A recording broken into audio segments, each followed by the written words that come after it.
چلیں آج آپ کو ایک کہانی سناتے ہیں ریئل لائف سے۔ آفس سے باہر نکلا، کھانا کھانے گیا، اپنے فیوریٹ ریسٹورنٹ پہ سیلڈ بار پلیٹر بنایا، اپنی پسندیدہ جگہ پہ آ کے بیٹھا، یعنی شیشے کی کھڑکی کے پاس، تاکہ فٹ پاتھ سے آتے جاتے لوگوں کو دیکھ سکوں۔ وہاں میری نظر ایک بظاہر ہوم لیس شخص پہ پڑی، یعنی بے گھر شخص پہ۔ اس کے پاس ایک سفید رنگ کا شاپنگ بیگ تھا، پتہ نہیں اس میں کیا تھا، اور ایک گرین رنگ کی پلاسٹک کی باٹل جو ٹیڑھی میڑھی ہو چکی تھی، اس میں تھوڑا سا پانی تھا۔ وہ شخص وہاں بیٹھا لوگوں کو آتے جاتے دیکھتا، ارد گرد پرندے ان کو دیکھ رہا تھا، آسمان کو دیکھ رہا تھا، اور ہوا کے تھپیڑوں کو محسوس کر رہا تھا۔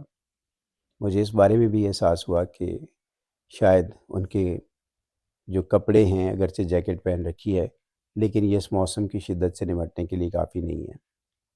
مجھے ان پہ پیار آ رہا تھا، محبت آ رہی تھی، شاید ترس بھی، اور میں سوچ رہا تھا کہ جب میں باہر جاؤں گا تو میں ان کو یہ پیشکش ضرور کروں گا کہ وہ میرے ساتھ کھانا کھائیں، یا میں ان کو کھانا سرو کر سکوں، یا جو بھی مدد ہو سکتی ہے ان کی کروں۔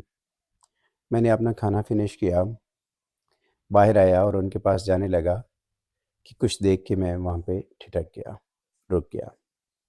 اس شخص نے اپنا پلاسٹک کا بیگ اٹھایا، اس کے اندر سے ڈبل روٹی کے پیسز نکالے اور چڑیوں کو کھلانا شروع کر دیے۔ چڑیاں چہکنے لگیں، اور 1 سے 2، 2 سے 4، 4 سے 10، 10 سے 20 چڑیوں کا ایک جھنڈ وہاں پہ اکٹھا ہو گیا، اور وہ ہنسی خوشی کھانا کھانے لگیں، بریڈ انجوائے کرنے لگیں، اور ساتھ ساتھ چہکنے لگیں۔ ان کی چہکار کو سن کے اس شخص کے چہرے پہ بھی مسکراہٹ میں دیکھ سکتا تھا۔ اس لمحے مجھے ایک خیال آیا کہ اسد میاں، تم کیا کھانا کھلاؤ گے اس کو؟ تم کیا دے سکتے ہو اس کو کہ جو احساس کی دولت سے مالا مال ہے؟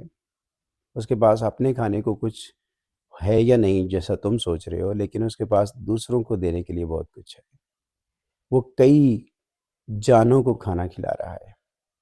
اسد میاں، تمہارے پاس شاید اتنا وقت نہیں ہے جتنا اس کے پاس ہے، اور وہ وقت کی دولت سے مالا مال ہے، وہ احساس کی دولت سے مالا مال ہے۔ میں نے غور کیا کہ تمہیں کتنا وقت ہوا ہے اسد کہ تم نے چڑیوں کی چہکار سنی ہو؟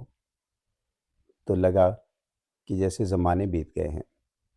پھر میں نے پوچھا کہ خود سے کہ کیا تم نے کبھی آسمان دیکھا؟ تو بھی مجھے لگا کہ ایک مدت ہوئی ہے کہ میں آسمان کے رنگ بھی محسوس نہیں کر سکا ہوں۔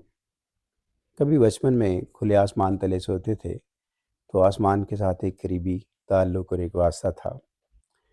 پھر میں نے خود سے پوچھا کہ یہ ہوا، فضا، بوندا باندی، اس کو محسوس کیے ہوئے کتنے زمانے ہوئے؟ تو لگا جیسے جگ بیت گئے ہیں۔ اور پھر میں نے اپنی طرف دیکھا اور اس ہوم لیس شخص کی طرف دیکھا، تو وہ مجھے بہت امیر نظر آیا، اور میں نے اپنے آپ کو بہت غریب پایا، اور مجھے یہ احساس ہوا کہ تم سے زیادہ اس کے پاس دولت ہے، احساس کی دولت، درد کی دولت، اور وقت کی دولت۔ اب یہ ان خیالوں میں تھا کہ آفس سے کال آ گئی، جلدی آئیے، بہت سا کام پینڈنگ ہے۔ تو میں ان حالات میں بھی نہ چڑیوں کو دیکھ سکا، نہ آسمان کو دیکھ سکا، نہ ہوا کے اندر موجود نمی اس کو اپنے پوروں میں محسوس کر سکا، اپنے چہرے پہ محسوس کر سکا، اور میں آفس کی طرف چل دیا۔